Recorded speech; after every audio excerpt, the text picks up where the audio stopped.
તો હવે વાત કરીએ મહાશિવરાત્રીના પાવન પર્વની।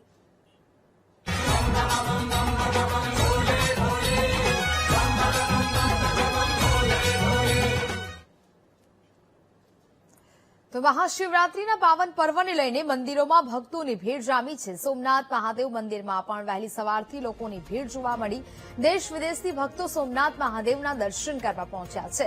શિવરાત્રીને લઈને સોમનાથ મંદિરમાં પાલખી યાત્રાનું આયોજન કરવામાં આવ્યું છે। હર હર મહાદેવના નાદ સાથે મંદિર પરિસર ગુંજી ઉઠ્યું છે। મંદિરોમાં ભક્તોની ભારે ભીડ જોવા મળી રહી છે। દેશ વિદેશથી ભક્તો અહીંયા દર્શનાર્થે પહોંચી રહ્યા છે। મંદિરને પણ સુશોભિત કરવામાં આવ્યું છે, શણગાર કરવામાં આવ્યો છે। વહેલી સવારથી જ માનવ મહેરામણના દ્રશ્યો જોવા મળી રહ્યા છે। મહાશિવરાત્રીનો મહા અવસર અને ભક્તોમાં પણ અનેરો ઉત્સાહ। આજે મહાશિવરાત્રીનો તહેવાર છે। સોમનાથ અભિમાન પર્વ પ્રમાણે આપણે ઉજવ્યો છે। આપ જોઈ શકો છો કે લોકોનો ખૂબ જ ઉત્સાહ છે। લાખોની સંખ્યામાં આજે ભક્તો અહીં આવવાની અમારી અપેક્ષા છે અને સવારની આરતી થઈ ચૂકી છે। અત્યારે ધ્વજારોહણ થવા જઈ રહ્યું છે। લોકો ખૂબ જ ઉત્સાહિત છે અને તંત્ર દ્વારા તમામ પ્રકારની વ્યવસ્થા કરી છે। લોકોને કોઈ પણ પ્રકારની અડચણ ના પડે એ અમારી ખૂબ જ મોટી પ્રાથમિકતા છે અને તે પ્રમાણે અમે તમામ વ્યવસ્થાઓ ગોઠવેલ છે। જૂનાગઢના ભવનાથમાં મહાશિવરાત્રીના મેળાનો 5મો દિવસ છે। છેલ્લા 4 દિવસમાં 17 લાખ ભક્તોએ મેળાની મુલાકાત લીધી છે। પ્રથમ 3 દિવસમાં 10 લાખ ભક્તોએ મેળાની મુલાકાત લીધી। ચોથા દિવસે એક જ દિવસમાં 7 લાખ ભક્તોએ મેળાની મુલાકાત લીધી। આજે શિવરાત્રીના દિવસે મોટી સંખ્યામાં ભક્તો ઉમટે તેવી સંભાવનાઓ છે। હજી પણ ભક્તો દર્શનાર્થે અહીંયા પહોંચી રહ્યા છે। આજે પણ મોટી સંખ્યામાં ભક્તો પહોંચે તેવી શક્યતાઓ છે।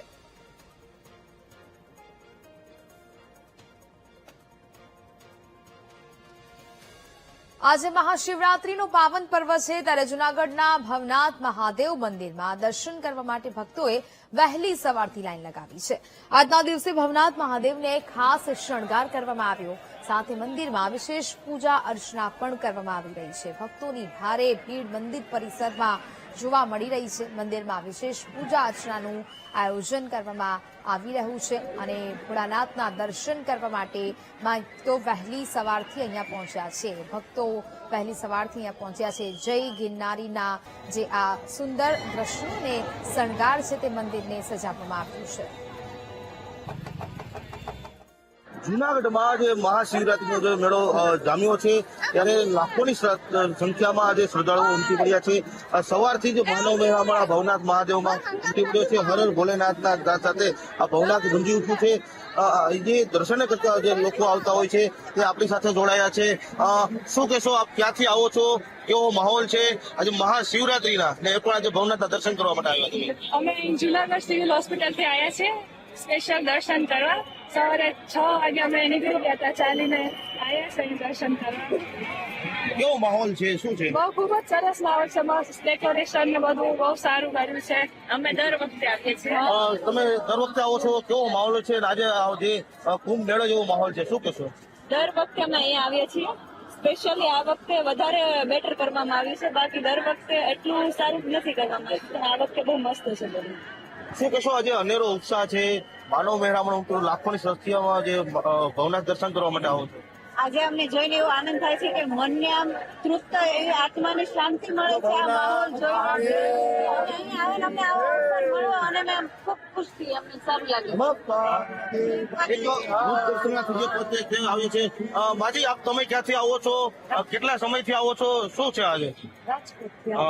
કેટલા સમયથી આવો છો? મારા ગુરુ છે ભગવાન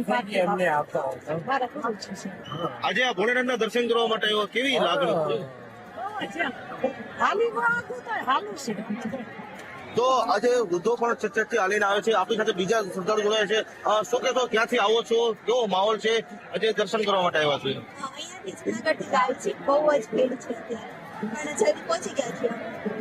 ખાસ તો એ છે કે દરરોજ દર્શન કરવા માટે આવતા હોય છે। આજે મહાશિવરાત્રીનો જે તહેવાર છે, શું કહેશો? બધા એવું જ કહેતા હોય છે કે દરરોજ આવતા હોય ને તો અત્યારે ના આવે, પણ અત્યારે આવીએ ને તો દુર્લભ દર્શન પ્રાપ્ત થાય।